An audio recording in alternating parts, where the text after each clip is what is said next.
that Maserati engine actually, that's just kind of its own engine, isn't it?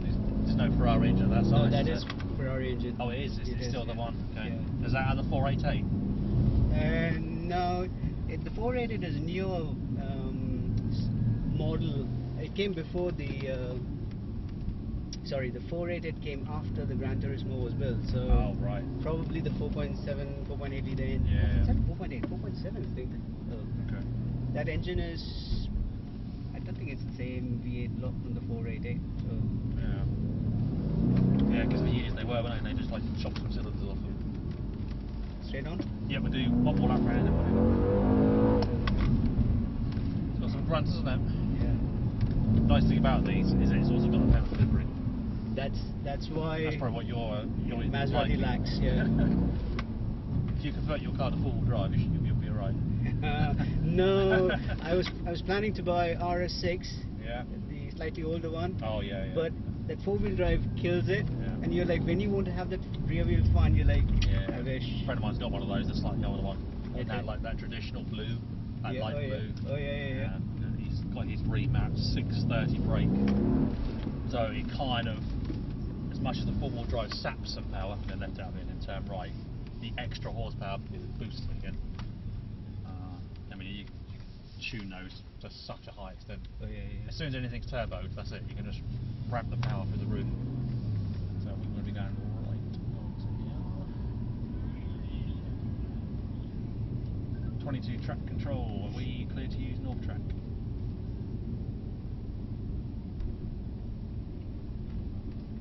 So we go right just into here, and then basically want to be on the left-hand lane. Yeah. So as soon as that car scoots by us, I think he's probably only a corner away. There we go. Worth giving him, I don't know, a few seconds. So as you would have seen earlier on for being on this circuit, quite a little bit wider compared to the previous track you just drove on. Yeah. But at the same time, you don't want to get one. You're using all the track up, because if you literally look quite wide, you'll see all the bits of rubber everywhere. Just a quick one. Thank you. We're not going on the slippery surface, are we? Yeah, we can do. I don't want to. It's up to you. But I'm happy on this one. Yeah, if you don't want to, it's Okay. absolutely fine.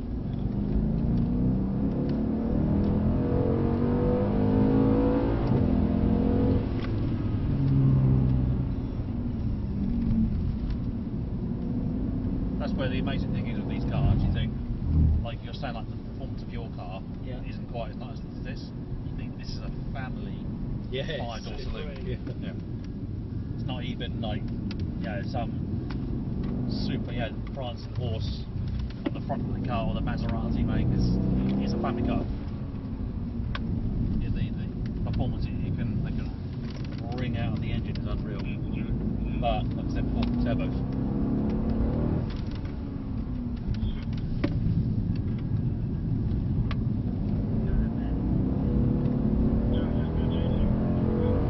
Sometimes you'll feel just nibbling away a little bit. Yeah. It's good to have it, right? Yeah.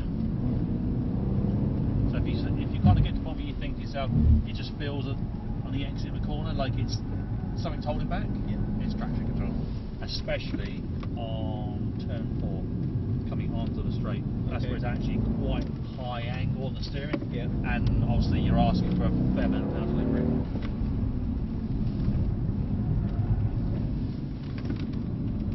Let me know if I need to correct something. No, it's fine, actually, you're okay. You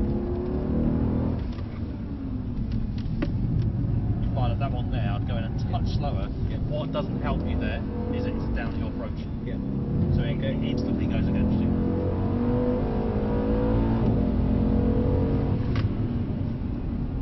Can I brake a little more later? Right at the back there? Yeah. It's a very different ride at the back, Yeah. isn't it? It's like 1,000 times faster. It's going all over the place. Yeah, it's like the never-ending roller coaster. You're on footage as well there. You might even be. It's your moment of fame.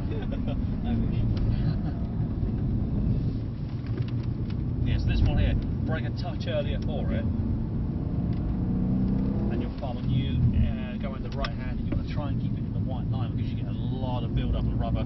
It's so easy to grab all of it, and it takes about a lap or two to make it obvious that you've got it, and then it takes 5 laps to come off. It's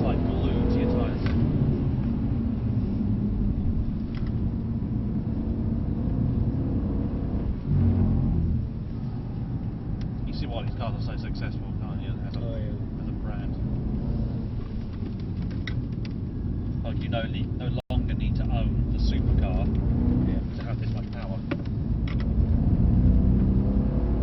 Yeah, it's kicking it in all the time when you'll just feel it nibbling the power. It's good, it's usable, isn't it? Very useful. So what you'll find you're better off doing, if you can feel up certain corners, go slightly less power, because it's ultimately quicker around the track if you don't induce the computer in the first place. Because when traction control cuts, not only will it cut the excess power, it cuts a bit more. Brakes are solid.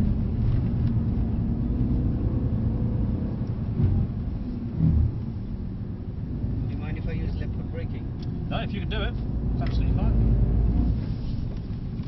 Some people try to do it for the first time in a car like this, which isn't ideal. Yeah, their first go ever doing left foot braking is here.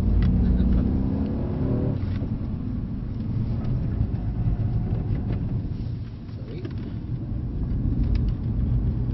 You feel how soft that rubber is already. You hear the tyres rumbling away.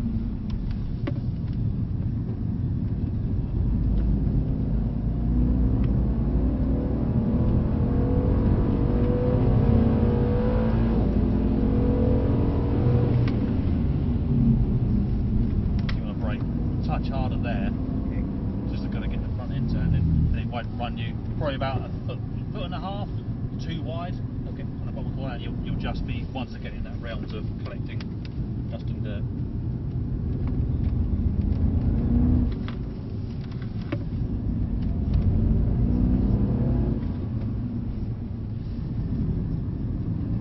So have you got eyes on the next toy other than the Maserati? Maybe after a couple of years, Ferrari FF, because I've got a family, or the F12. Okay. Maybe, I don't know. Depends a lot on situation, family, etc.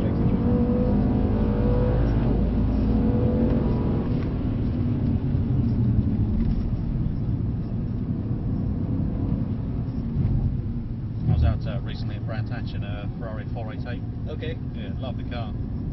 I was out and it was the 488 Challenge Cup. All right. And but the 812 Superfast was also going round. I mean, what's a car? It is madness. The TDF. Oh, they don't call it Superfast for a reason. He's unreal, that car.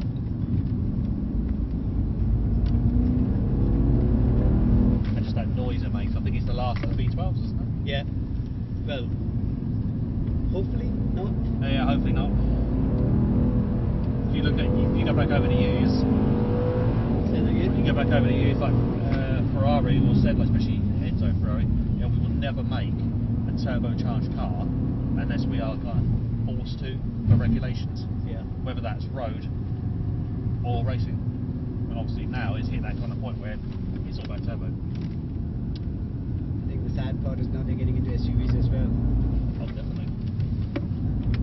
And the turbocharged car always hits the noise element, and it always makes it slightly quieter. Yeah, it does. Second-hand noise. It doesn't rev as much as well, right? No, it's just very different power delivery.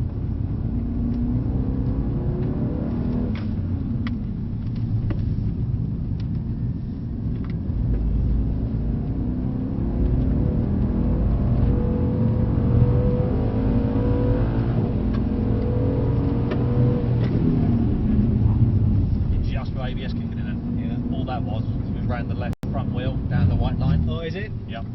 I didn't feel the rumble though. I didn't feel the rumble. Yeah, it just got only that last 10 foot. Like we were slightly off angle. Yeah. Okay. And that tiny bit of white paint or just a bit of that or lack the grip enough to force ABS to kick in.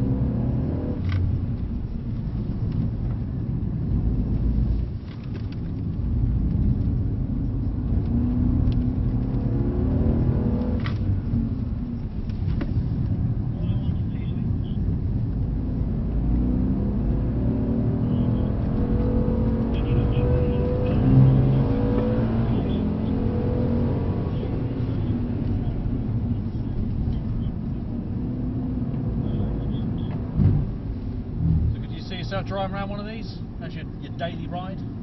Oh yeah, but the old one, not the new one. Oh, Don't have that much amount of money with the Maserati sitting at home. The 6.3. Original, natural. I I've actually been looking recently to get one of those myself. Yeah, the 2013, I think 2013, 2014. That's the. Yeah, 14 was the last of the 6.3. Yeah. We actually had one here. Oh really? 2 weeks ago was out. Okay. I saw it and I was like, oh my god, this is like the holy grail sitting over there, the 6.3 V8. Another thing is the rear. So I'll be replacing it. My daily driver is a CRV Honda, and I'll be replacing the Honda with that one. And I need the boot space. Yeah.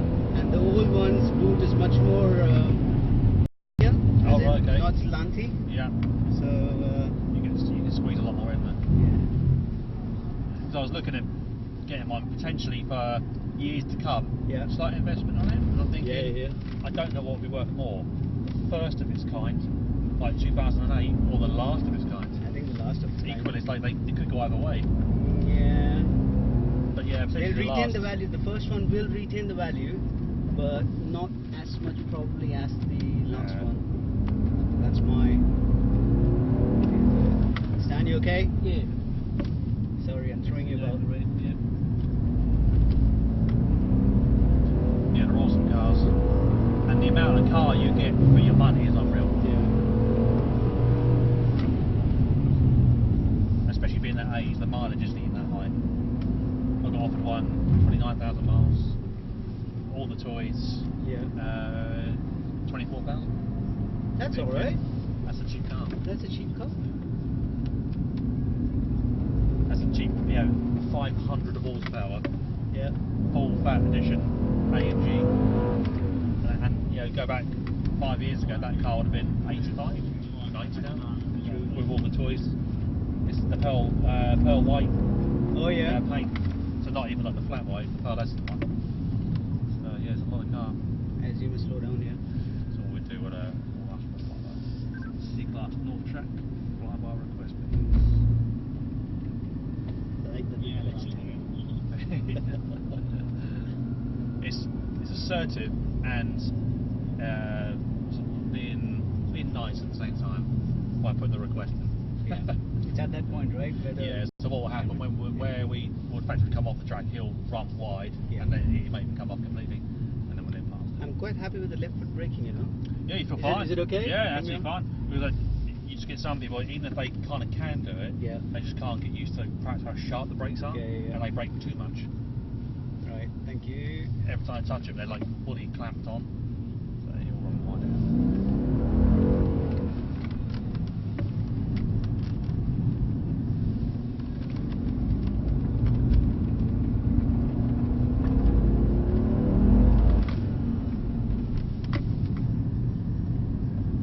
I think the brakes on this new car, this new style of C63, I think they're as sharp as probably the ceramics we used to have from, say, 2015. And that's the standard brakes. You know what? There's no brake fade. No. I'm loving it. On the Maserati, it's like, you just need about 10 meters for the brake fade to kick in. Oh, really? And you're like, wow. So by now, would you have no brakes left? yeah. Deploying the anchor outside of the boat. And in all fairness, I think of all the years I've been driving around here, I've only ever had brake fade once on a non-AMG car. Okay. And even then it was an S500.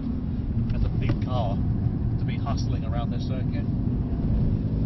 And you know what? When I brake, or when I accelerate,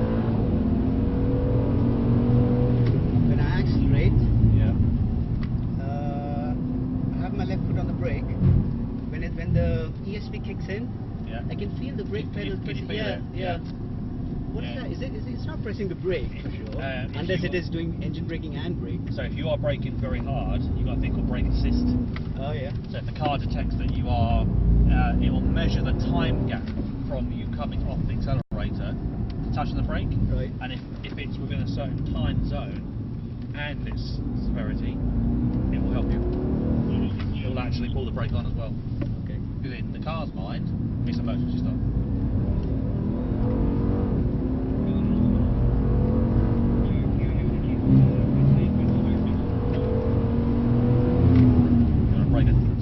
What you'll find there, you'll just get to the point where you're braking so late, so hard that it's using ABS. Okay. ABS, and actually it's taking longer to stop. So you want to go slightly earlier, okay, and it might not work the difference. By going slightly earlier, you won't need to brake as hard, almost.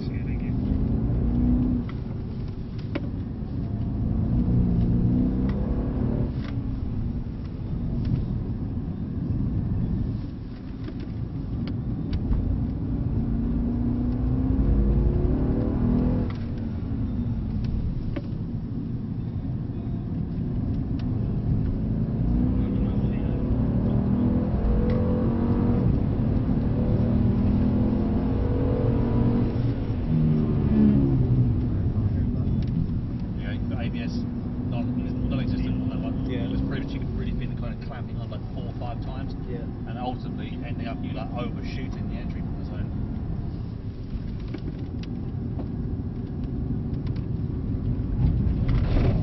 Sorry. So what you find there, you just got to get it turning slightly earlier. Yeah.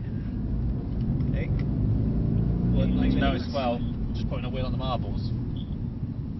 Because you went out really wide. Yeah. Just getting that wheel just a bit wider, just to let that front just to kind of fall off the edge of the tarmac. Most of that noise you heard then was all the rubber flicking up. It kind of flicks under the chassis. Oh, it was not water. Why did I felt it was water? Water? Yeah.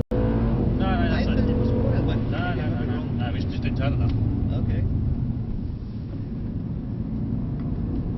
You probably turned it a touch, only a touch, like too late. But because we're entering pretty quick, we didn't ever adjust the angle anymore. We didn't put any more on. But it doesn't take much to go on that, that touch a bit wide.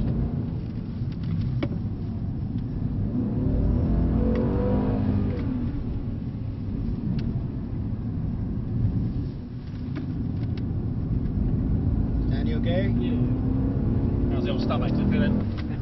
Okay. I just gave him apple juice. Alright. That'd be nice and curdled. Nice trick.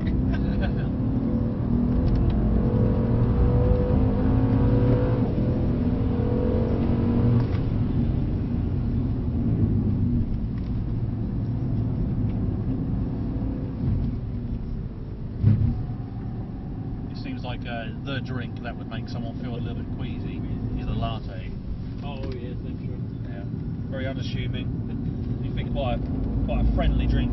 That's the McLaren. Look, you get to the back of this one. Yeah. I think a whole session of it getting constantly whipped up.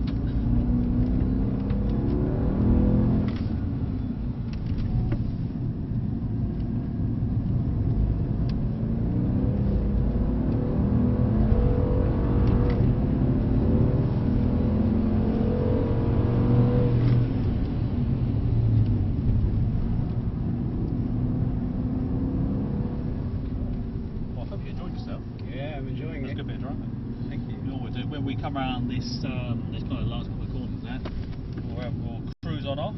Yeah. And we'll head on back. Top job. Perfect. And good left foot braking as well. Thank you. So you don't actually get many people that can left foot brake properly. So we use this lap like just a bit of a cool down. Yeah. Just cools the tyres and the engine.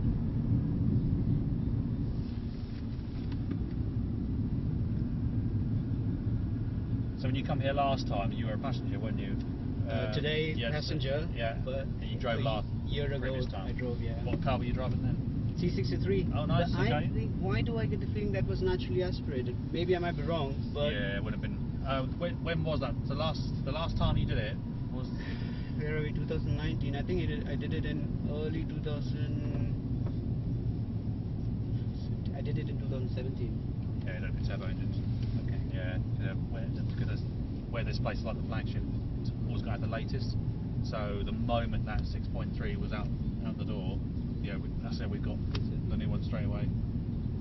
But at the same time though, yeah, it might have been the black series.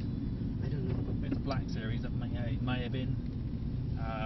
If it was a white car with great big carbon rear wing, no, maybe a black series. Yeah, no, for sure no. The only disadvantage was, don't get me wrong, but the instructor was an elderly bloke. Okay. He was trying to calm me down. Most of the time, I was like, let me try and really? let me see how. Teach me how to go a little more faster. But yeah, no offense. Right. Yeah, we go right this point. see your cool lift. Yeah, good. Yeah, you're pretty much fine. From like 2015 onwards, we were on the turbo engine, so I think we were on the Black Series for a good year or so, as like a super special car you could drive. And occasionally, it does come out, like very occasionally. I'm quite pleased you didn't take me there. Actually, I was a bit shy to ask. Can we just go straight on that? Yeah, no, it's absolutely fine. To be fair, straight to the circle anyway. But no, it's the kind of thing that if you don't want to do it, yeah, no problem. So you can select yourself a nice new car now. Yeah. 105,000. Let's have that one. I'll radio it through for you. You smell the temperatures, can't you, on the brakes? Yeah. I'm impressed with the brakes. No brakes. Oh, they're awesome. I couldn't feel anything. They're rock solid. That's more than what you would do in a day. Back in 20 days would be lovely. Okay. More than what you would do in a day on street driving. Oh yeah. And you think how the severity they're being hit every lap, every corner, every lap. So there's this. I'm not used to cameras. I'm used to that. I'll tell you, Kate, if you want, if you put it around to the left, there's two spaces just there, like forward parking ones. Right. Okay. So if you want, we can just park it in the one near the G-Wagon. All right. And then that's easier for you there. Yeah, I use the mirrors more than I use the camera. Yeah. That just disoriented me a bit. And so you're starting to get now the opposite. Enough so cameras have been out long enough now that a lot of people are coming in and they're not used to the physical looking in the mirror. Yeah. Like if that isn't on, or if a car's got it, what to do? They can't park. It's mirrors are so easy. Yeah. It's actually very easy. And they don't rely on anything other than them being in the socket. Yeah. if they're not there, yeah, fair enough, you can't use them. But that's it. That's just only a limiting factor, isn't it? But yeah, you probably find the car would have quite an aroma. I can already smell it. I can already smell it. I'm glad you enjoyed that. Yeah, I did. Thank you.